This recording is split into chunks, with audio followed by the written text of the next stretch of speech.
నమస్కారం అండి. స్మిత నాకు ఆల్మోస్ట్ 28 ఇయర్స్ నుంచి తెలుసు. సీతయ్య ఎవరి మాట విన్నట్టు స్మితక్క ఎవరి మాట విన్నట్టు.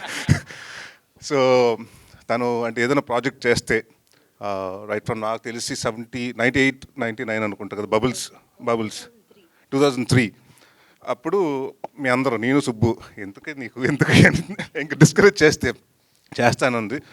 అండ్ తను ఏదైనా ఒక పని పట్టుకుంటే దాన్ని అది లాస్ట్ వరకు తీసుకుంటుంది. ఛాలెంజ్ మాత్రం తన ముందు చేయకూడదు. అండ్ వెరీ హ్యాపీ అండి, ఎందుకంటే ఎస్పెషల్లీ ఆఫ్టర్ కోవిడ్ చాలామంది బీన్ సీయింగ్ అంటే చిన్న జెన్జీలో కూడా చిన్న ఒక షిఫ్ట్ వచ్చింది.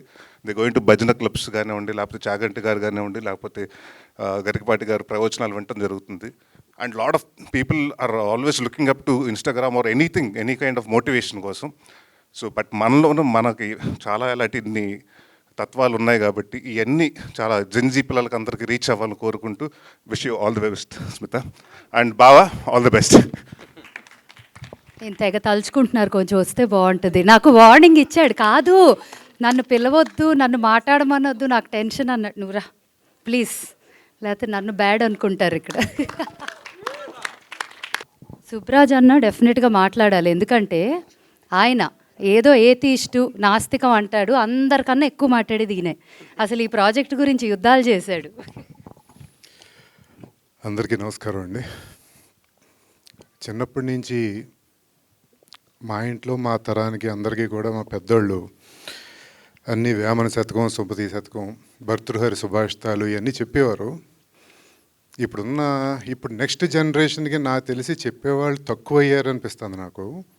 అలాంటి పరిస్థితిలో స్మిత ఇంత అద్భుతమైన కార్యక్రమం, వండర్ఫుల్ ఫర్ కమింగ్ జనరేషన్స్. ఇది చాలా ఇంపార్టెంట్. అంటే చాలా సినిమాల్లోని వాటిల్లోని సింగర్స్ పాడి పాటలు కానీ, సినిమాలు ఆ మధ్యన మన నాని సినిమా, శ్యామ్ సింగ్ రాయ్ సినిమా లాంటి దాంట్లో కూడా అద్భుతమైన డైలాగ్, ఈ తత్వాలు ఓ తత్వం మీద డైలాగ్ కూడా ఉంటుంది, ఆయన గుర్తుందో లేదో. సో ఈ తత్వాల గురించే, నీరు ఎక్కడ ఉందంటే నీరు కింద ఉందంటే వాళ్ళు కింద నుంచి వచ్చిన వాళ్ళే కదా అనే డైలాగ్స్ అన్నీ అద్భుతంగా ఉన్నాయి. సో ఇవన్నీ కూడా మోస్ట్ ఆఫ్ దీస్ మన జనరేషన్ కానీ మన తర్వాత జనరేషన్స్కి అందరూ పాస్ ఆన్ చేసి తీరాలి. అందుకని ఈ